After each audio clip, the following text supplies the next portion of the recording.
Entonces comenzamos con La Esperanza, de Villiers de l'Isle Adams. Esta pertenece a toda una colección de cuentos que luego les digo cómo se llaman los cuentos, para que ustedes lo detecten también. Entonces, al atardecer, el venerable Pedro Argüés, sexto prior de los dominicos de Segovia, tercer gran inquisidor de España, seguido de un fraile redentor encargado del tormento y precedido por dos familiares del Santo Oficio provisto de linternas, descendió a un calabozo. La cerradura de una puerta maciza chirrió. El inquisidor penetró en un hueco mefítico donde un triste destello del día, cayendo desde lo alto, dejaba percibir, entre dos argollas fijadas en los muros, un caballete ensangrentado, una hornilla y un cántaro. Sobre el techo de paja sujeto por grillos, con una argolla de hierro en el pescuezo, estaba sentado, hosco, un hombre andrajoso de edad indescifrable. Este prisionero era el rabí Abarbanel, judío aragonés que, aborrecido por sus préstamos usurarios y por su desdén de los pobres, diariamente había sido sometido a una tortura durante un año. Su fanatismo duró como su piel, había rehusado la abjuración.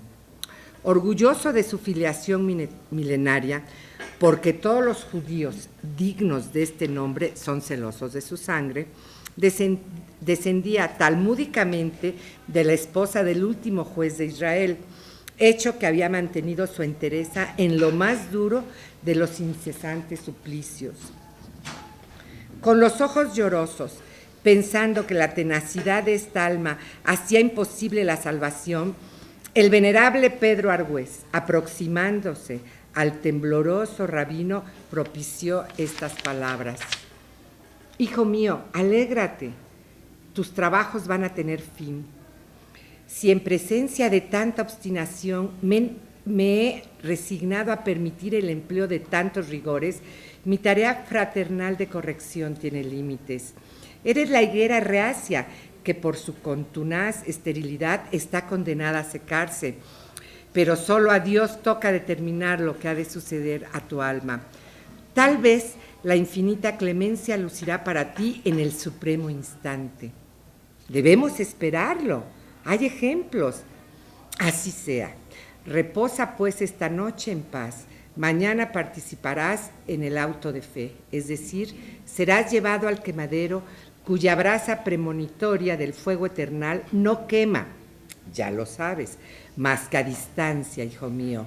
La muerte tarda por lo menos 2 horas, a menudo 3 en venir, a causa de las envolturas mojadas y heladas con las que debemos preservarnos la frente y el corazón de los holocaustos. Seréis 42 solamente. Considera que, colocado en la última fila, tienes el tiempo necesario para invocar a Dios, para ofrecerle ese bautismo de fuego, que es el del Espíritu Santo. Confía, pues, en la luz y duerme». Dichas estas palabras, el inquisidor ordenó que desencadenaran al desdichado y lo abrazó tiernamente. Lo abrazó luego el fraile redentor y muy bajo le rogó que le perdonara los tormentos. Después lo abrazaron los familiares. Familiares se llamaban también ayudantes. Los garfiles. Sí, no eran necesariamente familiares del rabino, cuyo beso, ahogado por las cogullas, fue silencioso. Terminada la ceremonia, el prisionero se quedó solo en las tinieblas. El rabí Abarbanel, seca la boca, embotado el resto por el sufrimiento, miró sin atención precisa la puerta cerrada. ¿Cerrada? Esta palabra despertó en lo más íntimo de sus confusos pensamientos un sueño. Había entrevisto un instante el resplandor de las linternas por la hendidura entre el muro y la puerta. Una esperanza mórbida lo agitó suavemente. Y suavemente, deslizando el dedo con suma precaución, atrajo la puerta para él. Por un azar extraordinario, El familiar que la cerró había dado la vuelta a la llave un poco antes de llegar al tope contra los montones de piedra. El pasillo enmohecido no había entrado en su sitio y la puerta había quedado abierta. El rabino arriesgó una mirada hacia afuera. A favor de una lívida oscuridad, vio un semicírculo de muros terrosos en los que habían labrado unos escalones, y en lo alto, después de 5 o 6 peldaños, una especie de pórtico negro que daba a un vasto corredor del que no le era posible entrever desde abajo más que los primeros arcos. Se arrastró hasta el final del umbral. Era realmente un corredor, pero casi infinito. Una luz pálida con resplandores de sueño lo iluminaba. Lámparas suspendidas de las bóvedas azulaban a trechos el color deslucido del aire. El fondo estaba en sombras, ni una sola puerta en esa extensión. Por un lado, a la izquierda, troneras con rejas, troneras que por el espesor del muro dejaban pasar un crepúsculo que debía ser el del día, porque se proyectaba en cuadrículas rojas sobre el enlosado. Quizá allá lejos, en lo profundo de las brumas, una salida podía dar la libertad. La vacilante esperanza del judío era tenaz, porque era la última. Sin titubear, se aventuró por el corredor, sorteando las troneras, tratando de confundirse con la tenebrosa penumbra de las largas murallas. Se arrastraba con lentitud, conteniendo los gritos que pugnaban por brotar cuando lo martirizaba una llaga. De repente, un ruido de sandalias que se aproximaba lo alcanzó en el eco de esta senda de piedras. Tembló.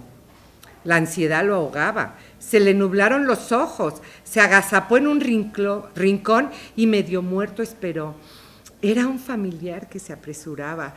Pasó rápidamente con una tenaza en la mano, la cogulla baja, terrible, y desapareció.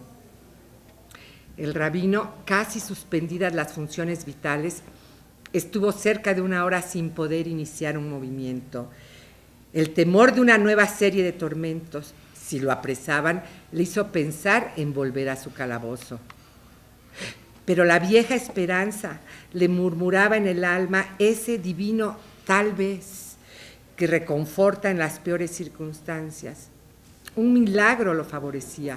¿Cómo dudar? Siguió pues arrastrándose hacia la evasión posible, extenuado de dolores y de hambre, temblando de angustia avanzaba. El corredor parecía alargarse misteriosamente. Él no acababa de avanzar, miraba siempre la sombra lejana donde debía existir una salida salvadora. De nuevo resonaron unos pasos, pero esta vez más lentos y sombríos. Las figuras blancas y negras, los largos sombreros de bordes redondos de 2 inquisidores, emergieron de lejos en la penumbra. Hablaban en voz baja y parecían discutir algo muy importante, porque las manos accionaban con viveza.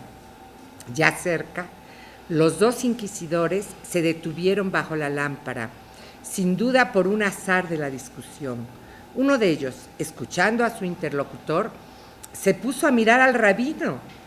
Bajo esta incomprensible mirada, el rabino creyó que las tenazas mordían toda su propia carne.